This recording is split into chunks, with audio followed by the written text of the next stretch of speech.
बला बला छठी मैया की।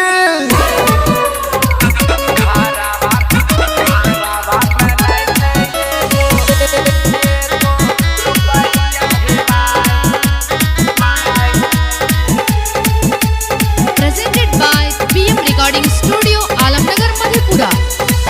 आहे छठी मैया नहीं छै कोई उपाया, कोई फेक होते तर पूजाइया हे माय। आहे छठी मैया नहीं छै कोई उपाया, कोई फेक होते तर पूजाइया हे माय। बारी है गरीबी में काटे मोर जिंदगिया, घरवा में नहीं छै एको रुपैया हे माय। सुनना बड़ी है गरीबी में कटे मोर जिंदगिया, घरवा में नहीं छै एको रुपैया hey my. Mixed by Balbhadra Singh. Balbhadra Singh.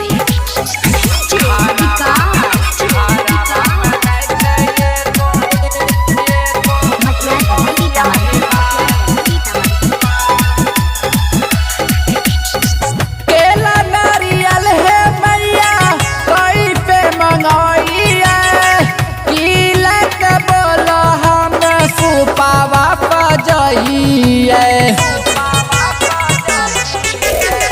केला नारियल है मैया कोई पे मंगाइए, किलक बोलो हम सुपावा पजाइए।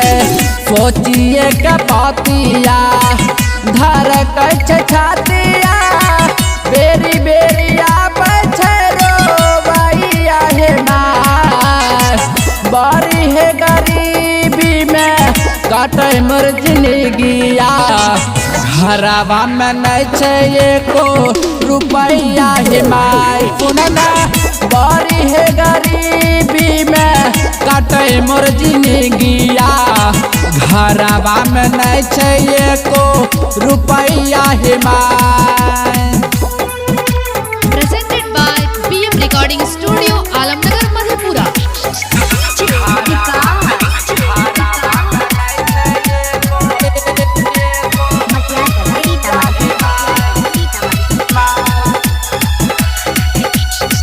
दोनों हाथ जोड़ी मैया करछ गोहारिया, बेटिया गरीब पतानी फेरो ना नजरिया। दोनों हाथ जोड़ी मैया करछ गोहारिया, बेटिया गरीब पतानी फेरो ना नजरिया। राइटर गुंजन बाबुआ आफिक आफियाना, बल्लू सुनील पंगरवे पंकज हे माय।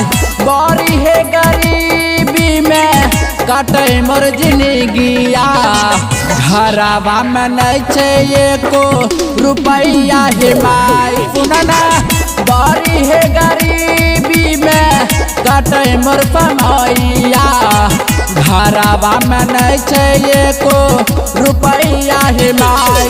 आहे छठी मैया नहीं छै कोई उपाया, कोई फेक होते तर पूजाइया हे माय।